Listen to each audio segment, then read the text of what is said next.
Hey guys, welcome to Nerdarchy, for nerds by nerds. I'm Ted, hanging out with Ryan, Dave, and today we're gonna talk about why your campaign setting sucks.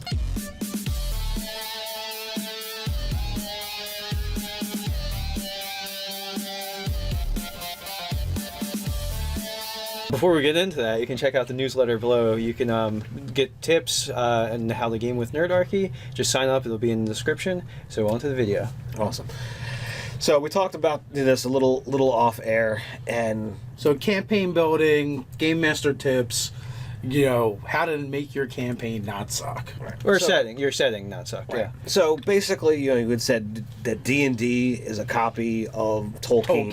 It's so like whole cloth off of Tolkien. Tolkien's off of mythology. And so, I don't know, if anybody's ever done a photocopy of a photocopy, right? So when you get enough derivations down, it starts to suck. Like, the clarity is awful. Or if you've ever seen the movie Multiplicity, when they make a clone of a clone, right? Eventually you end up with the mentally handicapped. Yeah, the one that's like, she touched my peppy Steve. So, like, that guy who's not all there, not all right. So if you're going to make a campaign world, you want to make something that is different, that it stands out, there's something unique, there's something interesting, there's something appealing that isn't the same, oh, I've gamed in this world before, I've played in this world. Or you might as well just play Forgotten Realms. Yeah, it's fine to use a pre-published campaign setting, but if you're putting the work to make your own original campaign setting, and there's nothing that's all that original about it, like, first off, anything in the Dungeons and Dragons canon should not be your first and primary source. Right. Yeah, like go to the mythology, go to other cultures, take from that, and then like see what you can map on from D&D races or whatever. But it shouldn't be the same old. Like if you handle your dwarves, elves, gnomes, and everything else, just unless like you want to look at that stuff to go, okay, how can I flip shake this up? Yeah, cannibalistic halflings. Well, they did it in Dark Sun, like So you would not, little happy hobbits would not have been the way that would have been done in the past.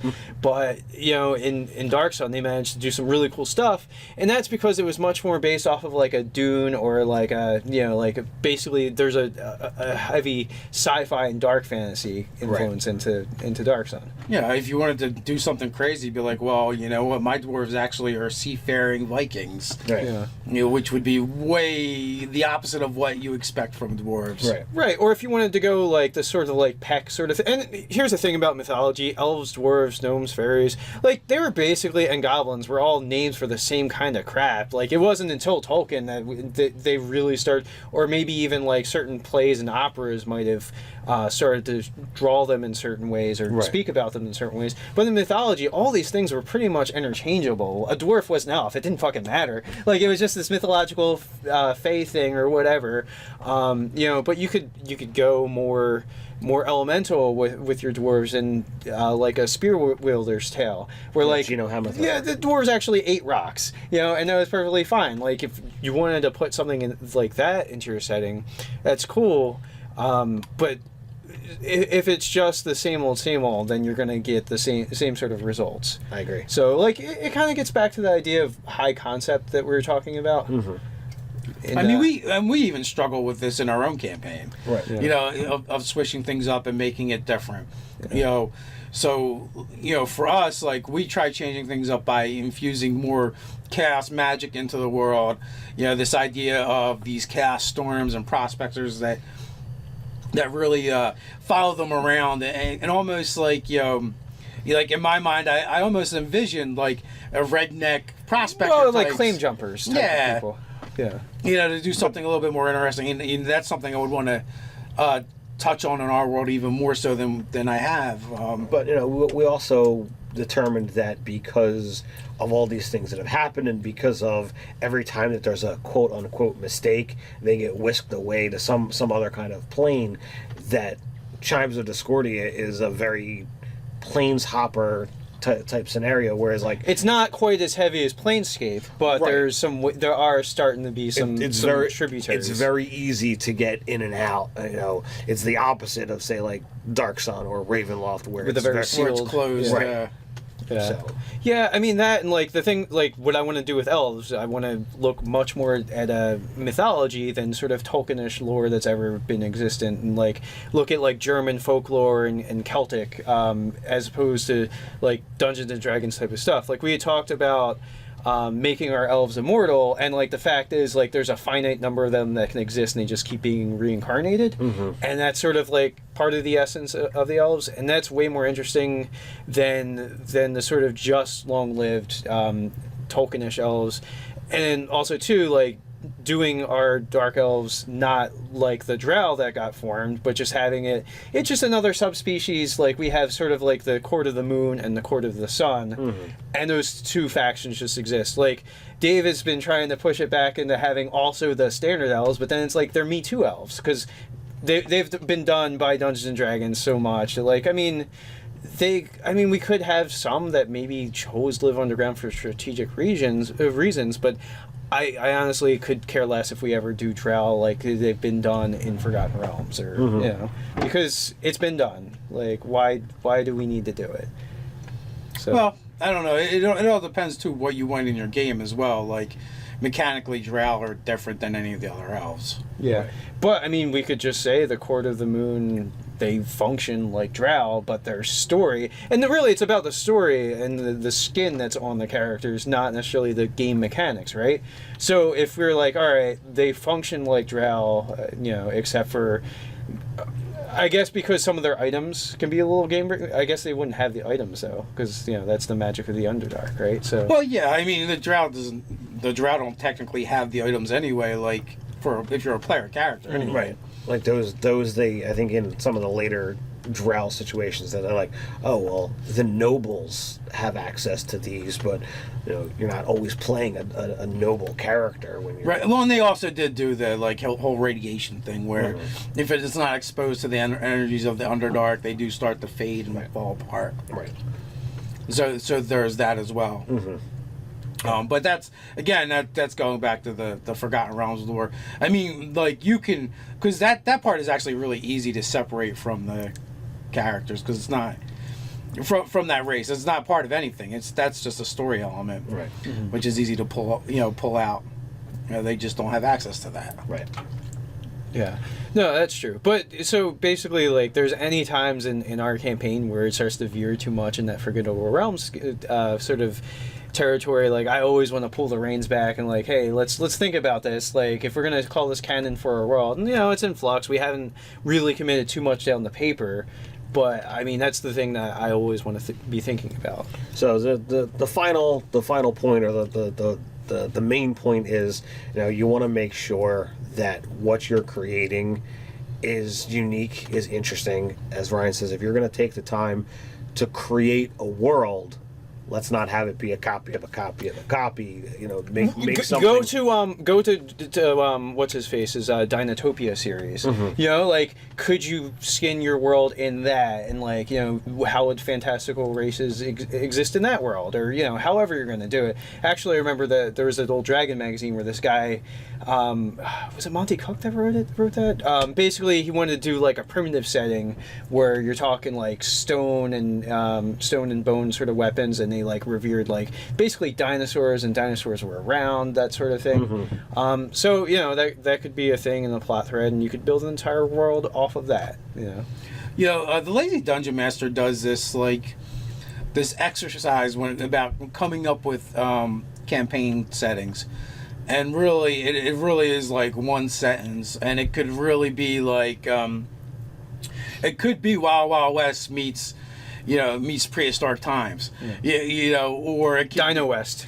you know, or it might be intergalactic vampires, invade the world. It's just all these like hodgepodge ideas to throw together and go, well, what can you build from that? You know what? There's actually, I haven't listened to this podcast in the longest time, but now that we're talking about this, I'm remembering it.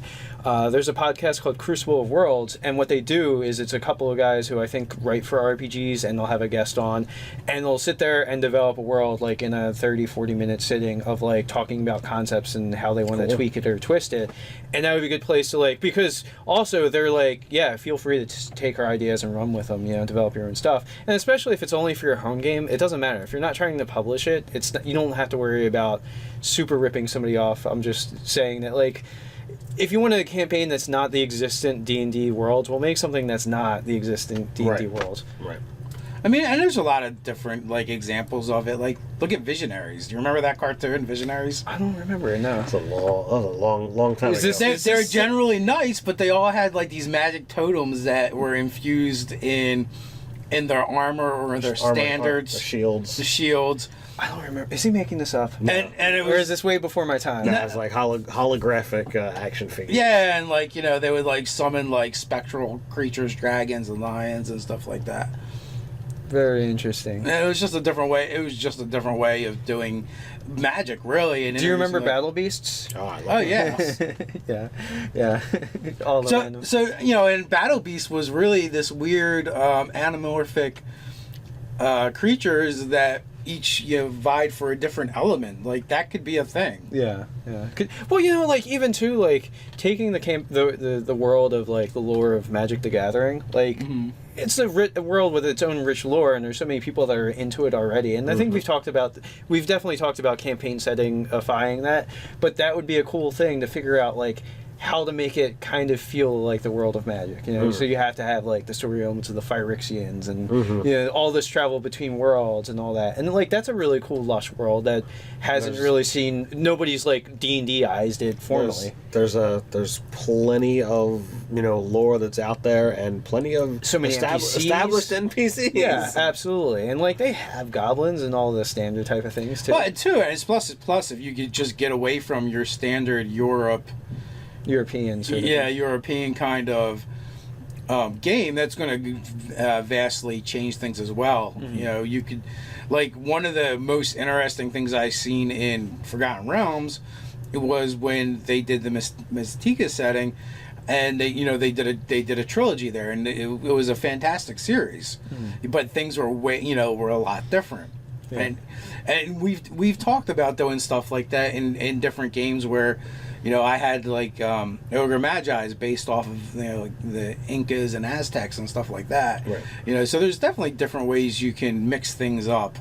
You know, taking your standard hobgoblins and making them a seafaring race of Vikings, you know, instead of what they are in the monster manual. There's all these things you can do, and then it's just a matter of taking that same treatment and adding it to your PCable races. Right.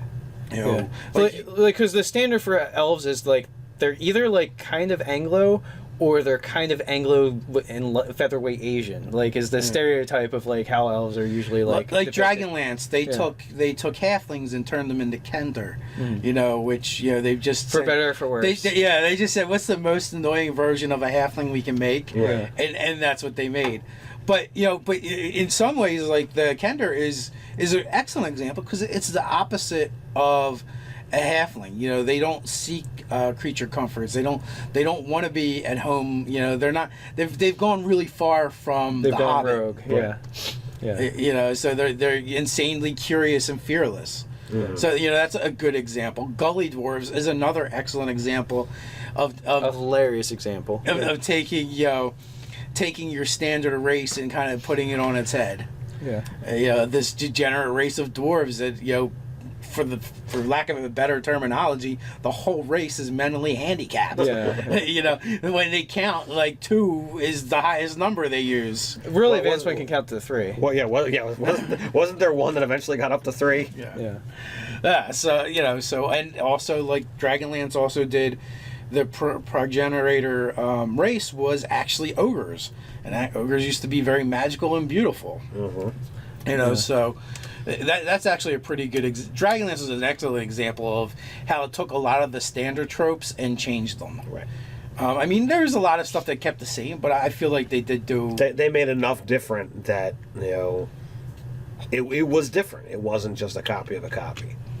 And that's the other thing too. Like you can take different cultures and mash them. Take 2 or 3 cultures, mash them together, and then like, all right, now my dwarves are like the marriage of these 2 things. You know, like You know, we were fiddling around with the idea one time of like making dwarves that like their armor was more modeled off of like samurai armor and like what that would look like with a dwarf. There was a novel series that I read by Tracy Hickman, where he actually took the elves and went even further Asian with them and further away from, the standard elven fantasy tropes, and like so much so where like they really had this really strict code of honor and personal code about how to interact with each other, in personal space, and it was very intricate, and it was very different from it. I mean, Grant and all he really probably did is model after feudalism Japan, but just attach that to the elves. But the changes like that make a world of difference. Absolutely. Yeah. So what do you guys think? How do you make changes different in your world to make it unique and interesting? Put your thoughts down below. While you're at it, like, share, even subscribe. You can check us out over on Instagram. Can tweet at us over on Twitter. So until next time, Stay nerdy.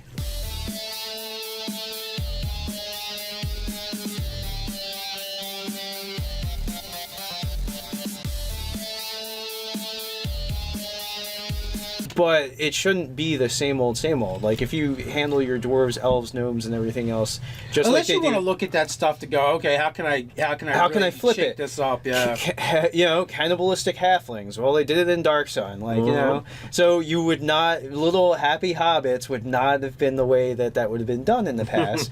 But in Dark Sun, they managed to do some really cool stuff, and that's because it was much more based off of like a Dune or before I've played in this world. or you might as well just play Forgotten Realms. Yeah, it's fine to use a pre-published campaign setting, but if you're putting the work to make your own original campaign setting, and there's nothing that's all that original about it, like, first off, anything in the Dungeons and Dragons canon should not be your first and primary source. Right. Yeah, go to the mythology, go to other cultures, take from that, and then like see what you can map on from D&D races or whatever, derivations down.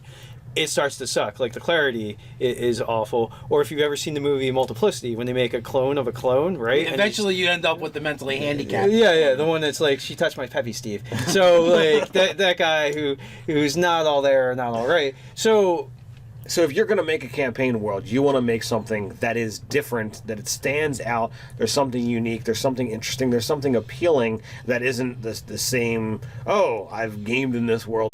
Hey guys, welcome to Nerdarchy, for nerds, by nerds. I'm Ted, hanging out with Ryan, Dave, and today we're gonna talk about why your campaign setting sucks.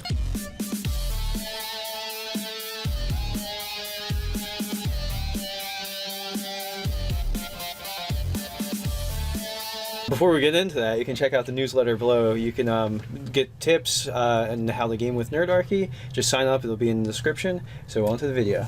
Awesome. So we talked about this a little off air, and so campaign building, game master tips, how to make your campaign not suck. Right. Or your setting not suck. Right. Yeah. So basically, you had said that D&D is a copy of Tolkien. It's so like whole cloth off of Tolkien. Tolkien's off of mythology. And so, I don't know, if anybody's ever done a photocopy of a photocopy, right? So when you get enough